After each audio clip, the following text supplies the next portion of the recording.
gentlemen, karibuni sana. This is the ninth. This should be the ninth episode of the Blue Room series. As you can see, the background behind me is not blue this time. A few logistical challenges, but it's fine. As long as the story, Miss Rona decided that we cannot travel as much as we wanted, so we couldn't go to the studio that we usually do the Blue Room series. So we just had to find what works. And sorry guys, this is what also caused a bit of the delay in some of the videos coming out. But we thank you guys. Thank you so much for for you guys enjoying the Blue Room series. And the feedback that I've been getting from a lot of you guys, it's really good. The feedback that we have been getting, and a lot of people commenting about Soila's laughter. I think I should put a video of just Soila laughing for 1 minute straight, to enjoy. But as you guys can already see from the title of this video, the date was 2018 April. I can't remember the specific date, but 2018 April. I'm not good with dates, so I don't remember the dates correctly as Curtis does. We conceived our first baby. We were really happy, like all couples would be. And it's not something we had planned, but it was a good surprise. And we had even started making plans about the names that this baby will be called, whether it's a he or a she. I think the first experience that I can remember of is, knowing that we were pregnant, and then 5 weeks later, without even going to the doctor, we did our own home tests. And then 5 weeks later, there was blood coming out, and it's like we lost the first pregnancy. It was one of those miscarriages. You're not even sure whether it was a miscarriage or your periods were just late. So it didn't really land with the impact of feeling that loss. It was just that place of we're in limbo. We're not sure what just happened. It didn't hit home really, because I don't know why. But the second time round, I remember. And this was about June, same year, 2018, sorry. This was June 2018.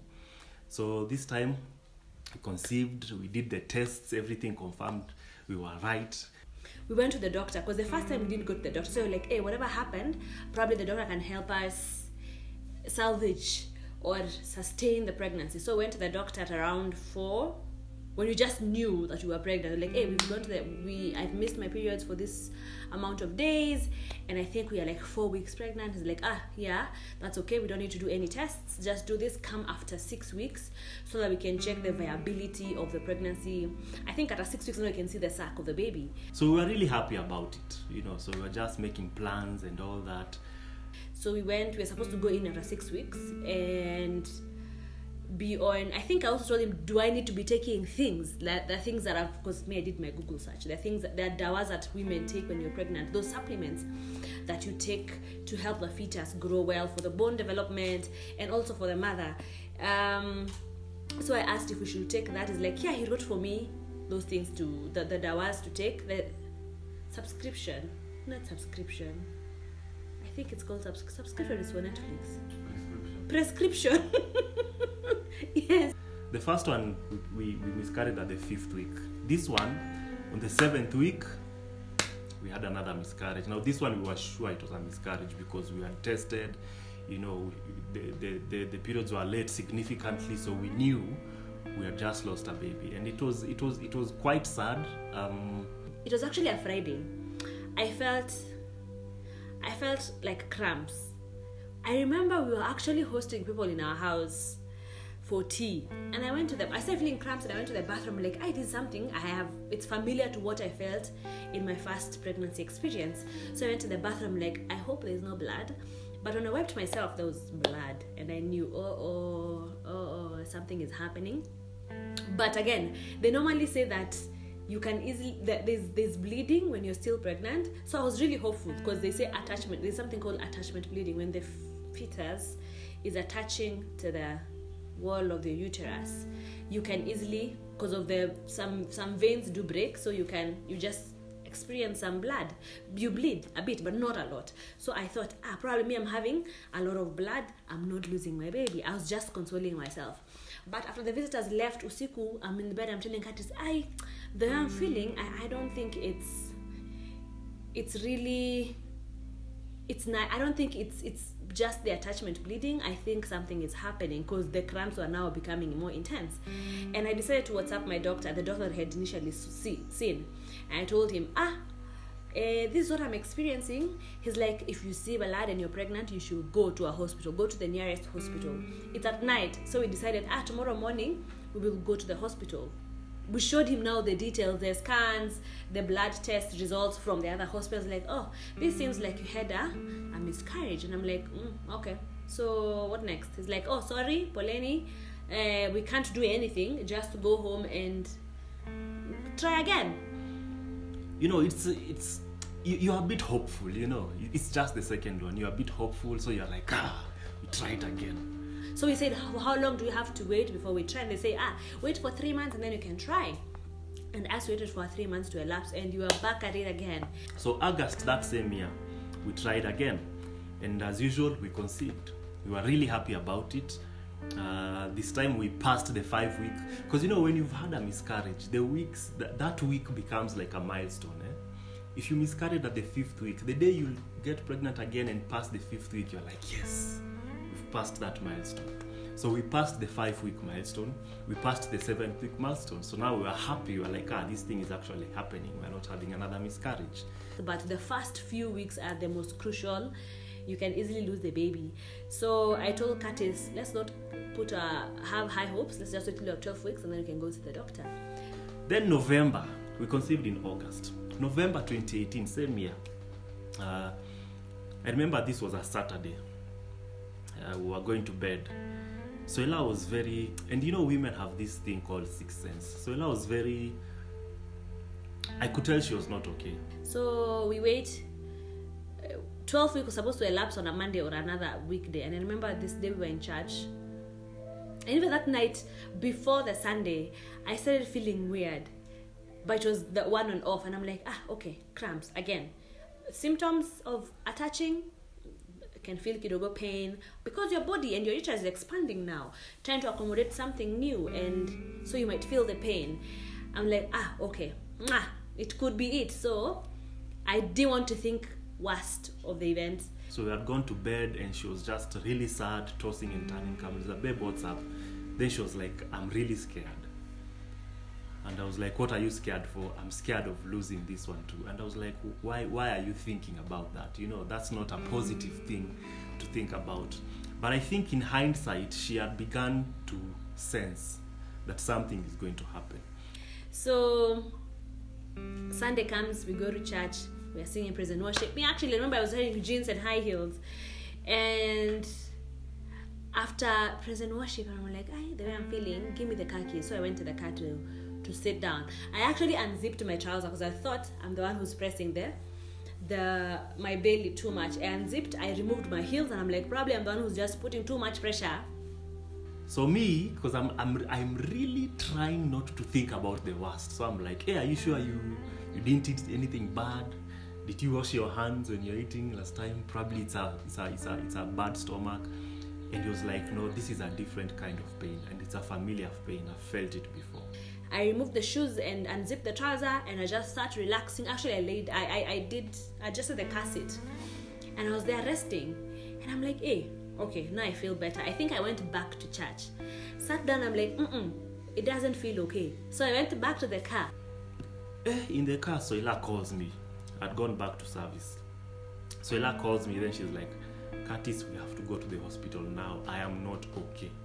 The hospital was near to our church, so we decided to drive to the closest hospital. So we went there. Initially, we had gone to that place. I'm like, imeisha. And the doctor was not in. Kambia, let's go back to church because there's no doctor. We went back to church, honestly, back to the parking lot. But when we got to the parking lot, it got worse. So I came. We took one of our friends. We quickly rushed to the next hospital. And as we just entered the gate, she told me, babe. Once we got to the gates, let me tell you, I think there's this feeling of you can feel something wants to come out. But now you tighten all them. When you feel like peeing, and then you tighten your muscles so that you don't pee. That's what I was trying to do. I'm like, I'm preventing anything bad from happening. So I'm tightening everything. I'm like, you can't come out. But when he just parked the car, I don't even think he found a parking slot. Because all of a sudden I'm like, oh God, I told him, yep, It has happened. Something has come out. And at that point, I knew. Those words just made my heart sink because I knew what has happened. So we got out of the car. It was a really I'm like, what do you mean has happened? I'm like, yeah, I have water. It's like I've peed. I felt like I've peed to myself. So it's like the water had just come out. The water had just come out like pee. It's not like I'd peed to myself, but just the water. The amniotic fluid is the first thing that came out. And I'm like, my jeans was now soaked. It was hard. She had problems walking because of just how much pain she was in. There are people in the parking lot because it's a Sunday. The cars are there. I think there was an event happening around that hospital, so people were there. And I remember asking for his jacket to just cover myself to make it to the hospital. I was in pain because now it's like the entire thing is contracting. I think he was just trying to remove the fetus. So my friend helped me go to the hospital because Curtis was still trying to find a parking sponio. Went to the hospital, got into the reception. It was a small hospital, so not many doctors were in at the time. We get to the hospital, the receptionist is looking at me, and there was a nurse who was there. They were just chapping storos. And I'm like, they can see I'm in pain, but I don't know if they didn't know what to do. They're just looking, I'm like, what's happening? And I'm like, I need to be checked. I'm pregnant. I think I'm losing my baby. Like, huh? Guys, I had to shout, guys, I'm having a miscarriage. Please attend to me. It's like, what's your name? I'm like, you asked me my name right now. They have to find my file before for them to attend to me. I'm like, honestly, that's so not professional.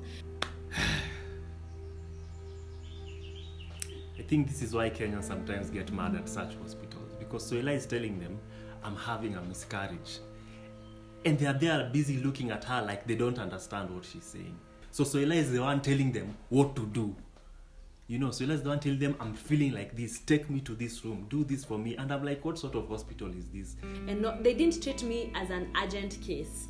I had to tell them that my doctor is ABC, who's the gynecologist of that hospital, for them to now call the general practitioner who was in to come and attend to me. So they brought the general practitioner. The general practitioner is busy telling us other things that are not even making sense. So she had to call her doctor. Funny enough, the doctor was around the vicinity at the time, which is a very rare thing because it was a Sunday.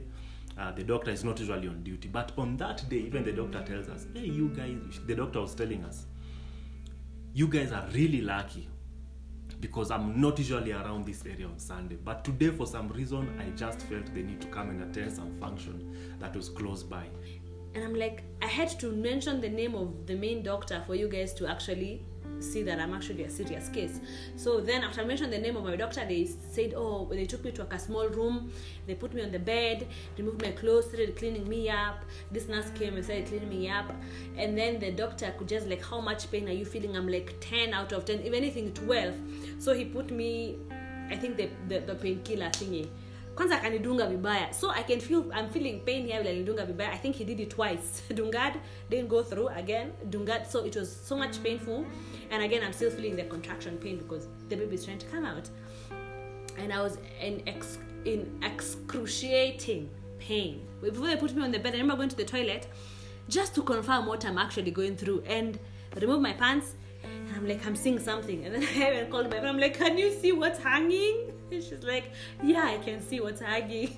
And then that's when the nurses came and took me to, I don't know why I'm laughing, but yeah. The nurses came and took me to the bed and then started cleaning me up, and then they called my doctor. They even told me to change to the hospital clothes. Called my doctor, who came in, and now we went to see him. I've never seen my wife in that much pain. And the doctor confirmed it was a miscarriage, so they had to do an emergency procedure. She had to go to theater. There's an emergency procedure. It's called DNC. I actually had to be helped to walk because I was in so much pain. He put me on the bed in his office, and I can't remember any question he asked because I remember there were questions that were asked. We were sitting there, and Curtis, myself, and my friend were all inside there. We were being asked questions. And I was being asked how I'm feeling, and I'm like, I'm in so much pain. So he said, hey, let me just check you. So sit there.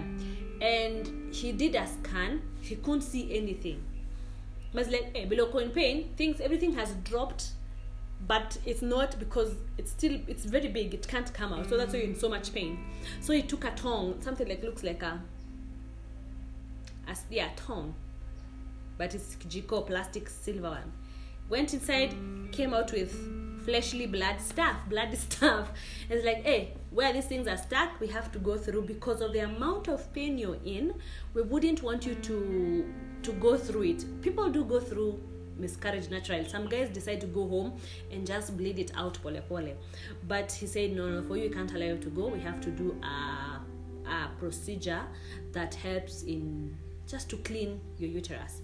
Basically what had happened, because when a miscarriage happens, the fetus comes out. But now, because it's significantly big at 12 weeks, so it doesn't come out as though it's just normal periods. It's actually, you can see the form. Because I saw the form, it was actually, you can tell this was a human being. But the way it was coming out, it landed somewhere on the pelvic area. I didn't understand the explanation really well, so it was putting pressure on her pelvic area, and it was painful. So the only way to solve that was to do the DNC procedure, where they had to go into theater and remove it. Otherwise, the pain enough was enough to, it's actually fatal. We just came to learn after all that experience. We did some Google search and all that, and we are actually understanding that it's actually a fatal experience if the DNC is not done in time. So that's what's called the DNC. Put me under. I remember being in the theater, the doctor talking to me and the nurse, and one moment I was out, the next moment I'm opening my eyes, I'm in the ward sleeping. But I can tell you that I've lost a lot of things in my life, but this was the one loss that I really, really felt. This one landed. And the reality hadn't checked in. Honestly, when I opened my eyes, I saw some of my pastors, I saw some of my friends. I was just Japan stories, how giving different experiences of death that we've experienced in our lives. And it hadn't hit me yet. Because I remember even my friend gave me her clothes to wear, because remember my jeans were soaked in amniotic fluid.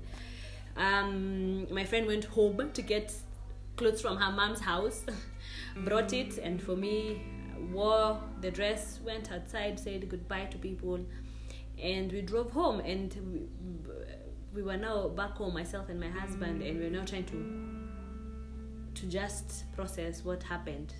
So it was a really... It was a shock, as in, you left in the house in the morning, everything was okay. By the time you are going to the hospital, you're empty-handed, It hadn't hit home yet, until I think 2 days or 1 day, everything now started playing in my mind. Now everything, all the other miscarriages started playing, the experiences that we had. And it was the most, I think it was just ugly. It was just an ugly experience. I don't know how to deal with it. I've never been in this position before. We don't know someone who's gone through it before. Curtis is also trying, as a man, trying to be present as well. He's dealing with the loss and trying to find reasons to blame myself and saying I'm the one who caused it to happen. But honestly, you can't do anything. If it happens, it happened. I think for me, I wasn't very happy with how the doctor handled us. I wouldn't say he's incompetent. That would be an unfair assessment, because I know of people who've gone through him and they've received very good services. So he's not a bad doctor. He knows his stuff, but I don't think he knew exactly how to handle us. I don't know, maybe our case was a bit unfamiliar to him, because I remember we had the first miscarriage, then the second one, and at some point he was blaming us. He was like, you guys, you're pregnant. After the second miscarriage, he blamed us. He said, you guys, the moment you get pregnant, you need to go to the hospital. How can you guys just stay at home, waiting for how many weeks for you to come? The moment you discover you're pregnant, go to the hospital. Tukasema sawa. We got pregnant the third time. Tukasema, hey, last time the doctor made noise at us that we stayed home too long. Let's go. So we went to the hospital. The doctor is like, okay. Now this is what annoyed me. He was making noise at us for not coming early enough. Now we've come early enough, then he's telling us, good, you've confirmed, okay. So there's nothing we can do until you're 12 weeks. And I'm like, then why were you making so much noise at us last time for not coming, earlier? Now we are coming earlier, you're telling us there's nothing you can do until the 12 weeks. So it was like, you just relax, go home, take these supplements, come up the 12 weeks. The 12-week ficas, the third miscarriage happens, we go, all that thing that happened. But now what was annoying me is, there's a way you handle someone who has gone through a traumatic experience like that. The guy had no empathy, like he was not, he didn't have that personal empathy or sympathy of, you get what I'm saying? So I was just unhappy with that whole experience. So, yeah. I'm not blaming him for our miscarriages. He didn't cause the miscarriages, that's not what I'm saying. I just we felt like he didn't handle us really well throughout the entire experience. And it's at that point that we decided, you know what? The next one that happens, we are not coming back to this place. And I think this is just a call for any of us or any of you. Anytime you feel your doctor is not handling you well, by the way, feel free to look for a better alternative. The doctor might be qualified, they might be the best doctor in that field, but the moment you feel that personally he's not handling you well, don't ignore your instincts. Because for us, I think we felt like he was not, because our situation was a bit complicated, he wasn't really sure exactly what to do at what specific time. So he was just trying to see what applies here and there. And and then the other thing, because you see, this is the good thing about sometimes just being knowledgeable and doing research. After the second miscarriage, we Googled these things and we realized that there's a way you can test that DNC thing when they remove the what we call it, the fetus. There's a way you can go and test. The moment you do the DNC procedure, you can remove it, go and test. The tissue. Remove the tissue, go and test and check what exactly is there a condition, is there a chromosomal abnormality that is causing all this. But after the procedure, they removed the tissue and what did they do? Dustbin. They never even tested anything. And I think for us, we were like, these guys are actually not serious, so we just left that hospital. And as you know, we are not here to shame any hospital or any doctor. That's why we are not giving you names. But we're just telling you, anytime you feel you are not being handled really well in such things, just look for a better alternative. But it's funny because after doing the research, we actually came to learn that a miscarriage is apparently a very common thing. There are many people who actually go through miscarriages without even realizing that it was a miscarriage, because for a lot of women, it just comes out as, as normal periods. So it's later on when they think back is when they start realizing, oh, by the way, my periods were a bit weird last time. That's when they begin to feel such things.